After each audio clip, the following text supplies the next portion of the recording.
So ayun, what's up? Magtitimpla tayo ngayon ng aqua epoxy na kulay gray. Itong aqua epoxy na kulay gray, water based siya.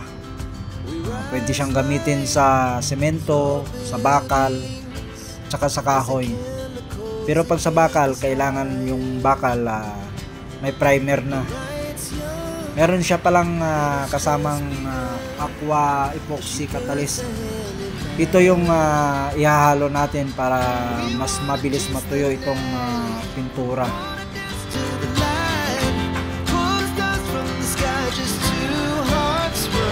Itong aqua epoxy na pintura, matibay ito sa labas tsaka sa loob. Kahit na ulanan o kaya naiinitan, hindi siya basta-basta nababakbak. Kadalasang ginagamit to sa sahig na semento. Ang proseso naman ng paggamit nito sa sahig na semento, kung bago pa lang yung semento, kailangan nyo munang lasunin ng muriatic acid yung semento para mas lalong kumapit itong aqua epoxy na pintura. So, pag nabuksan na natin tong aqua epoxy, haluin muna natin kasi mayroong mga pintura dun sa ilalim, yung mga chemical na namumuo. Kaya kailangan muna nating haluin bago natin ihalo itong aqua epoxy catalyst. Haluin natin mabuti para matunaw talaga yung chemical sa ilalim. So, ngayon, ihalo na natin yung aqua epoxy catalyst,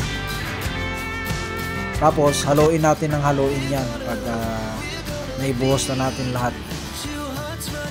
Isang galong aqua epoxy, tapos yung partner niya na yan na catalyst, lahat yan kailangan mong maihalo dyan kasi yan sukat na talaga yan sa isang galong aqua epoxy na pintura.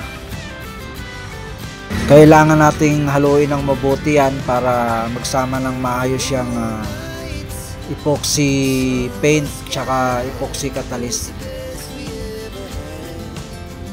So pag nagawa na natin yan, pwede na nating i-apply yan sa mga pagpipinturahan natin.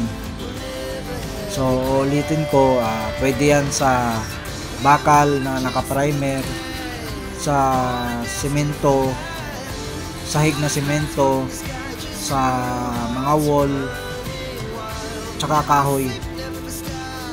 Dahil sa water base nga siya, hindi siya maamoy. Kaya pwede nyo yung gamitin sa mga condominium, sa mga lugar na may masisilang tao na ayaw nilang makaamoy ng amoy na masakit sa ilong.